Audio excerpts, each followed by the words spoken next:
একসময় high refresh রেটের মনিটরগুলোর পিসি বা ল্যাপটপের ডিসপ্লের মধ্যে সীমাবদ্ধ থাকলেও এখন কিন্তু আর তা থাকছে না।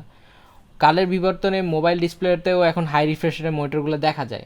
ভ্যালোরেন্ট, ফ্রি ফায়ার, পাবজি মোবাইলের মতো ই স্পোর্টসের প্রগতিশীল এই সময়ে একটা ভালো পিসি থাকুক আর না থাকুক, বাট একটা হাই রিফ্রেশ রেটের মনিটর অবশ্যই থাকতে হবে।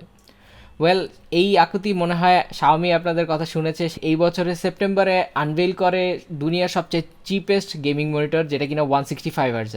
এই মনিটরটা অ্যানাউন্সের পরে আমরা যখন পেজে এই মনিটরটা নিয়ে পোস্ট করি তখন একটা ভালো পরিমাণের হাইপ জেনারেট হয়, কিন্তু এই মনিটরটা যখন দেশে আসে তখন একটা মিক্সড রিয়াকশন শুরু হয়। যে অনেকেই কমপ্লেন করছে এই মনিটরটার দামটা নিয়ে, আবার অনেকেই কমপ্লেন করছে এই মনিটরটার কোয়ালিটি কেমন হবে এটা নিয়ে।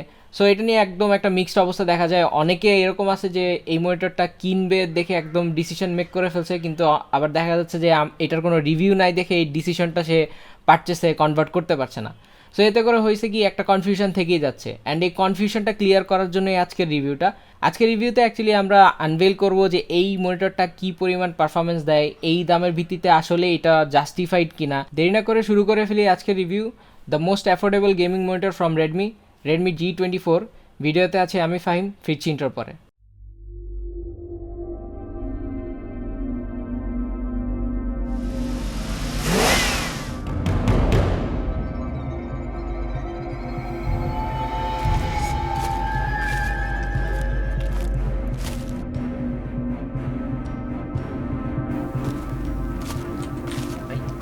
ভাই রেস দিবেন?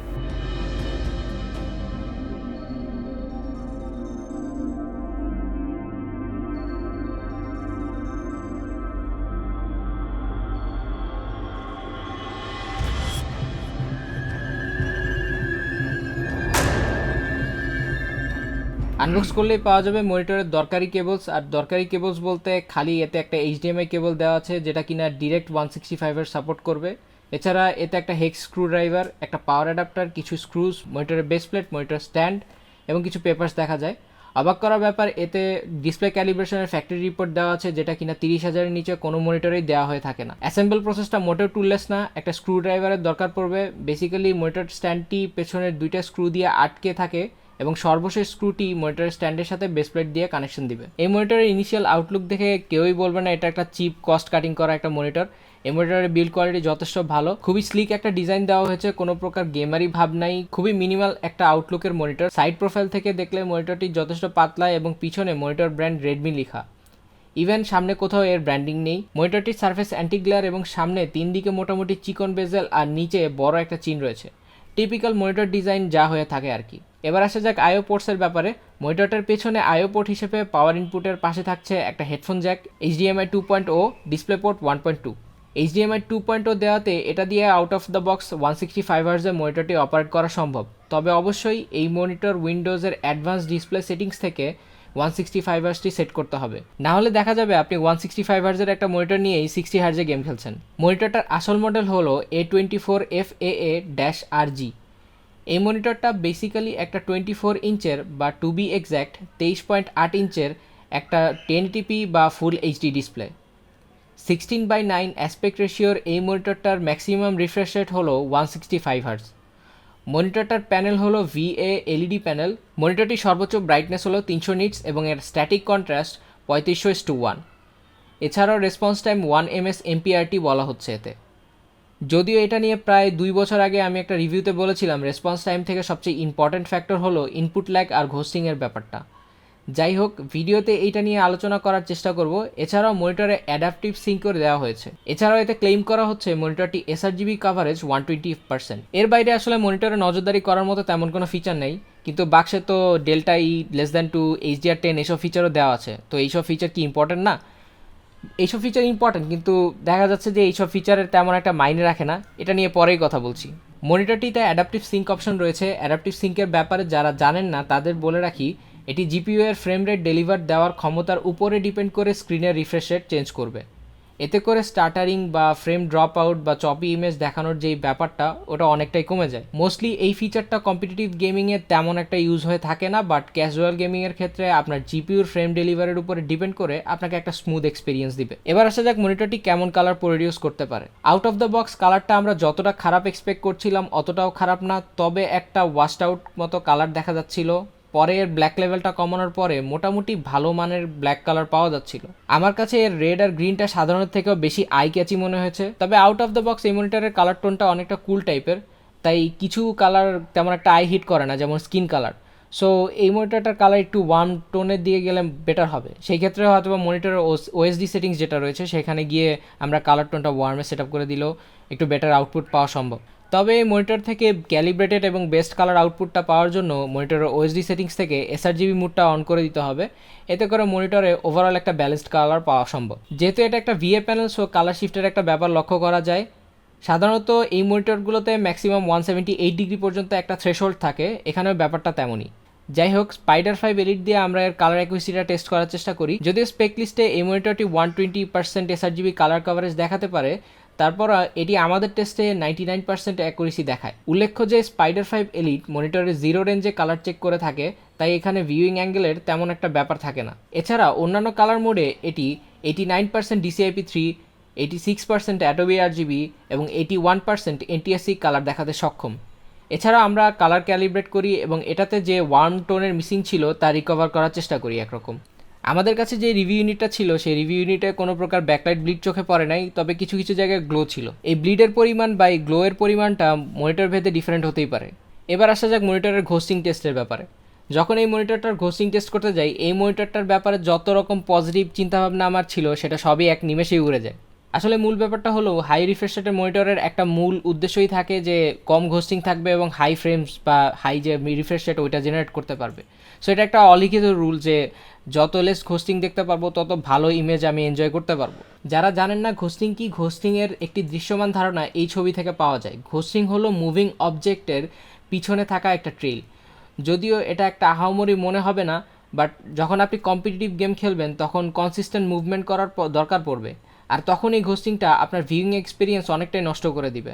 ইভেন আপনার রিঅ্যাকশন টাইমেও একটা প্রভাব ফেলতে পারে। আমরা এই মনিটর ঘোস্টিং টেস্ট করার সময় দেখলাম লো লাইটে যথেষ্ট ভালো পরিমাণের ঘোস্টিং দেখা যায়।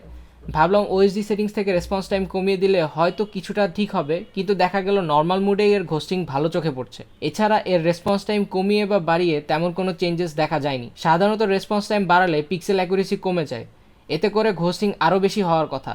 কিন্তু এই মনিটরের নর্মাল মুডে যেমন ঘোস্টিং দেখা যায়, আলট্রাফাস্ট মুডেও সেই একই পরিমাণ ঘোস্টিং দেখা যায়। তাই এখান থেকে বলাই যায় এই মনিটরটা আসলে সিরিয়াসলি কম্পিটিটিভ গেমারদের জন্য না, বা যারা টুর্নামেন্ট খেলবে বা খেলতেছেন তাদের জন্য এই মনিটরটা আসলে রেকমেন্ড করার মতো না। এর বাইরে যারা ক্যাজুয়াল গেমিং করে থাকেন তাদের জন্য হয়তো বা এই মনিটরটা রেকমেন্ড করা যেতে পারে, কারণ তাদের কাছে হয়তো বা এই ঘোস্টিংটা তেমন একটা চোখে লাগার মতো না হতে পারে। এবার আসা যাক ডেল্টা E <2 এবং HDR এর ফিচারটা নিয়ে। এই ফিচারগুলো আসলে রিয়েল লাইফে তেমন একটা ইফেক্ট ফেলবে না, কারণ এটা কোনো ধরনের প্রোডাক্টিভ মনিটর না যে এর ডেল্টা অ্যাকুরেসি নিয়ে আমার মাথা ঘামাতে হবে, বা এটার HDR, আমরা যেটা HDR নিয়ে কথা বলছিলাম, এই মনিটরের আসলে পিক ব্রাইটনেসই 300 নিটস। এখন HDR10 এর জন্য আমাদের আসলে 1000 নিটস দরকার হয়। সো আই ডোন্ট নো এটা কীভাবে Xiaomi ক্লেম করে যে একটা HDR10 মনিটর ক্লেম করছে সে, যেখানে তাদের পিক ব্রাইটনেসই 300 নিটসের মতো। তো এই মনিটরে HDR থাকা না থাকা একই কথা, জাস্ট এটা দেওয়ার মতো গেমিক ফিচার ছাড়া আর কিছুই না। মনিটর ক্যালিব্রেশন রিপোর্টে ডেল্টা এর যে নাম্বারটা দেওয়া আছে তা আসলে অবাক করার মতো। যাই হোক, এটা কোনো প্রোডাক্টিভ মনিটর না, তাই এই মনিটরের ডেল্টা ভ্যালু রিয়েল লাইফে তেমন একটা ইফেক্ট দিবে না। সোজা বাংলায় ডেল্টা অ্যাকুরেসি যত কম হবে কালার তত বেশি রিয়েল লাইফের কাছাকাছি মনে হবে। যদিও Xiaomi-র কালার রিপোর্টে স্পষ্ট বলা আছে কালার রিপোর্ট মনিটরের ইউনিট ভেদে পরিবর্তন হতে পারে। ওএসডি সেটিংসটা খুবই মিনিমাল করা হয়েছে, পেছনের জয়স্টিক বাটনটা দিয়ে ন্যাভিগেট করে সেটিংসে অ্যাক্সেস করা যায়। এছাড়া অপশনগুলোর মধ্যে এর ব্রাইটনেস কন্ট্রোল, এর display control, PQ option, pro ফাংশনসের ভিতরে আরও কিছু অপশন রয়েছে। এছাড়া স্মার্ট মোডস, ইনপুট সেটিংস এবং সবশেষে হচ্ছে এর সেটিংস অপশন। এই মনিটরের ভালো এবং খারাপ দিক সম্পর্কে এবার আলোচনা করা যাক। এই মনিটরটার ভালো দিক হলো এই মনিটরের সাথে আউট অফ দ্য বক্স একটা ফ্যাক্টরি ক্যালিব্রেটেড রিপোর্ট আসে। সো অবশ্যই এখানে একটা ফ্যাক্টরি ক্যালিব্রেশন দেখাই যায়, এবং এটা অবশ্যই একটা প্রশংসার দাবিদার, কারণ 20 বা 30 হাজার টাকা রেঞ্জের ভিতরে যতগুলো মনিটর রয়েছে কোনো মনিটরেই আসলে এই ধরনের কালার ক্যালিব্রেশন রিপোর্টের সাথে আসে না। 2 নম্বর পয়েন্ট হলো এতে 165Hz সাপোর্ট বা একটা গেমিং মনিটর। 20,000 টাকার নিচে একটা 144Hz মনিটরই এখন পাওয়া যায় না। সেই ক্ষেত্রে একটা 165Hz মনিটর ইমাজিন করা অনেকটাই ইম্পসিবল ছিল, যেটা Xiaomi বা Redmi সেটা পসিবল করে দিয়েছে। সো এই রেঞ্জের ভিতরে এই মনিটরটা বলতে গেলে একটা ক্লিয়ার উইনারই বলা চলে। এবং সবশেষ পয়েন্টটা হলো এই মনিটরটার বিল্ড কোয়ালিটি। এটা অবশ্যই এই দামে একটা ভালো বিল্ড কোয়ালিটিও প্রোভাইড করছে, যে এই মনিটরটার যে দাম সেই হিসাব করে এটাকে কোনো প্রকার চিপ বা কস্ট কাটিং করা মনিটর সেটাই বলা যাচ্ছে না। এবার আসা যাক মনিটরটির খারাপ দিকগুলো নিয়ে। এই মনিটরটার প্রথম যে খারাপ দিক সেটা হচ্ছে যে এই মনিটরটার ঘোস্টিং। সো এই মনিটরটাতে যেই ঘোস্টিংটা আমরা দেখতে পাচ্ছি সেটা আসলে কমানো বা রিডিউস করার কোনো প্রকার ওয়েই নাই, কারণ এই মনিটরটার নর্মাল সেটিংসে যে ঘোস্টিংটা আমরা চোখে দেখলাম সেটার থেকে নিচে বা রেসপন্স টাইম বাড়ানোর কোনো ওয়ে নাই। রেসপন্স টাইম বাড়ানোর যদি কোনো ওয়ে থাকতো তাহলে হয়তো বা কিছুটা ঘোস্টিং এলিমিনেট করা যেত, অথবা এই মনিটরে কোনো প্রকার ইএলএমবি বা মোশন ব্লার রিডাকশনের যদি কোনো ফিচার দেওয়া থাকতো তাহলে হয়তো বা এর ঘোস্টিংটা অনেকটাই মিনিমাইজ করা যেত। সো এই মনিটরটার ঘোস্টিংয়ের জন্য এই মনিটরটা আসলে কোনো স্পোর্টস সেন্ট্রিক সিরিয়াস গেমারদের কাছে আসলে এই মনিটরটা তেমনভাবে রেকমেন্ড করা যাচ্ছে না। সো তাদের জন্য আসলে সাজেশন থাকবে যে তারা যেন কিছুটা টাকা পয়সা বাড়িয়ে দেন, হয়তো বা বেটার মনিটরের দিকে ইনভেস্ট করে। সেকেন্ড পয়েন্টটা হলো এই মনিটরের রেসপন্স টাইম। এই মনিটরের রেসপন্স টাইম কমিয়ে বা বাড়িয়ে তেমন কোনো ইফেক্টই চোখে দেখা যায় না। সো এখানে যে 4টা রেসপন্স মোড আছে, নর্মাল, ফাস্ট, সুপার ফাস্ট এবং আলট্রা ফাস্ট। সো এই 4টা মোডের মধ্যে যেই মোডেই আপনি রেসপন্স টাইম রাখেন না কেন ঘোস্টিং সিমিলার দেখাবে। সাধারণত হয় কি যে আলট্রা ফাস্ট মনিটর বা নর্মাল থেকে বেশি যখন আমরা রেসপন্স টাইম বসাবো তখন হচ্ছে যে এর পিক্সেল অ্যাকুরেসি অনেকটাই কমে যাবে, অ্যান্ড পিক্সেল অ্যাকুরেসি যতটাই কমবে তত বেশি ঘোস্টিং আমরা চোখে দেখতে পাবো। সো এই ক্ষেত্রে মনিটরটার ঘোস্টিং সিমিলারই থাকে, নর্মাল মোডে যেমন আলট্রা ফাস্ট মোডেও তেমন। সো সেই ক্ষেত্রে তেমন কোনো এটা রেসপন্স টাইমের তেমন কোনো ইফেক্টই আসলে চোখে দেখা যাচ্ছে না। সো সেই ক্ষেত্রে এর মনিটরটার রেসপন্স টাইম কোনোভাবেই কোনো ইফেক্টই ফেলতেছে না বলা চলে। এবং এর 3 নম্বর পয়েন্ট যেটা সেটা হচ্ছে যে HDR10 একেবারেই একটা গেমিকি ফাংশন, যেখানে আগেই বলা হয়েছে যে এটার জন্য 1000 নিটস দরকার পড়ে, সেখানে একটা 300 নিটসের মনিটর কীভাবে HDR10 দেয় তা আসলে এই মনিটরটার ফিচার লিস্টকে প্রশ্নবিদ্ধই করে। আর সবশেষ পয়েন্টটা হচ্ছে ডেল্টা ই অ্যাকুরেসিটা। এই মনিটরটার ডেল্টা ই অ্যাকুরেসি যে সেটা আসলে হজম করা সম্ভব হচ্ছে না। যদি এই মনিটরটা ডেল্টা ই অ্যাকুরেসি মেজারমেন্ট করার যদি কোনো ওয়ে থাকতো তাহলে আমরা আসলে নিজেরাই চেষ্টা করে দেখতে পারতাম। বাট যাই হোক, এটা আসলে কোনো প্রকার প্রোডাক্টিভ বেস মনিটর না। যারা প্রোডাক্টিভ বেস মনিটর কিনতে চান তারা হয়তো বা বেটার মনিটরে ইনভেস্ট করতে পারেন, তাদের জন্য আসলে এই মনিটরটা পারফেক্ট অপশন নাও হতে পারে। এই মনিটরটা যখন রিলিজ হয় তখন এই মনিটরটার দাম ইন্টারন্যাশনাল মার্কেটে ধরা হয় $86, কিন্তু আমাদের দেশে এই মনিটরটা যখন আসে তখন এর দাম হয়ে যায় 15 থেকে 16,000 টাকার আশেপাশে। যাই হোক, আমাদের এই রিভিউ ইউনিটটি প্রদান করেছে পিসি হাউস বিডি। এদের ওয়েবসাইটে এখন যেই দাম সেটা হচ্ছে যে 15,300 টাকার আশেপাশে। সো প্রাইস বা সময় বেঁধে হয়তো বা মনিটরটার দাম পরিবর্তন হয়ে যেতে পারে। মূলত এই দাম দিয়ে মনিটরটি যারা কিনবেন ভাবছেন তাদের মধ্যে একটা প্রতিবাদী ব্যাপার লক্ষ্য করা যায়, সেটা আমরাও লক্ষ্য করেছি। কিন্তু এই মনিটরটার দাম বা প্রাইসিংয়ের ক্ষেত্রে অনেক কিছুর উপরে ডিপেন্ড করে, সেটা হয়তো বা সবসময় সেলারের হাতে বা ইম্পোর্টারের হাতেও থাকে না। তবে হ্যাঁ, দামটা আসলে এত বেশি হবে সেটা আমরাও এক্সপেক্ট করিনি। এবার ভিডিওটা ইতি টানা যাক। তবে এতগুলো কথাবার্তা বলে আসলে শেষ প্রশ্ন থেকেই যায় যে এই মনিটরটা নেব কি নেব না। এই মনিটরটা একদম সিরিয়াস স্পোর্টস প্লেয়ারদের কাছে আমি সাজেস্ট করতে পারছি না, স্পেশালি যারা পিসি বেসড গেমগুলো খেলে থাকেন যেমন CSGO, ভ্যালোরেন্ট, ওভারওয়াচ, ডোটা 2, লিগ অফ লেজেন্ডস এইসব। তাদের জন্য সাজেশন থাকবে বাজেট বাড়িয়ে 20 থেকে 30,000 টাকা রেঞ্জে যেসব হাই রিফ্রেশ রেট মনিটরগুলো রয়েছে ওইগুলো বিবেচনা করার জন্য। ইমুলেটর প্লেয়ারদের জন্য এই মনিটরটা হয়তো একটা ভালো অপশন হতে পারে, কারণ এই মনিটরটা এই প্রাইসে 4B বাইকের মতোই একটা খারাপ পারফরমেন্সই দিবে। তবে কিছু ক্ষেত্রে এই মনিটরটা কেনা একেবারেই জাস্টিফাইড, যেমন আপনার একদমই টাইট বাজেট বা নতুন একটা পিসি বিল্ড করছেন, আপনার 24 ইঞ্চের একটা মনিটর দরকার, আর এর সাথে যদি হাই রিফ্রেশ রেট হয় তাহলে তো কথাই নেই। তখন সেসব ক্ষেত্রে এই মনিটরটা কেনা একটা ভালো ডিল হবে, কারণ 20,000 টাকার নিচে এর থেকে বেটার ডিল আর নেই। তবে একটা ওয়ার্নিং দিয়ে রাখি, আপনি যদি হাই রিফ্রেশ রেট মনিটরে একবার ইউজড হয়ে যান তখন আপনার 60 হার্জ ইউজ করতে আনকমফোর্টেবল লাগতেও পারে। আজকের ভিডিও এই পর্যন্তই, দেখা হবে পরের কোনো ভিডিওতে নতুন কোনো মনিটর নিয়ে। টিল দেন, আল্লাহ হাফেজ।